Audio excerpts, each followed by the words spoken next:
Mga wala kayong kwenta! Hindi kayo mananalo kundi dahil sa akin!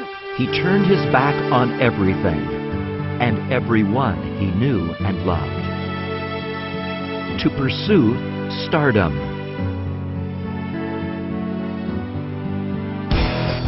He returns a changed man, ready to face the disappointment, Basketball headshot.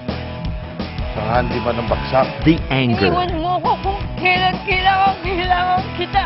the disdain, Ha? Ba't ka nakialam? and determined that others like him do not make the same mistake.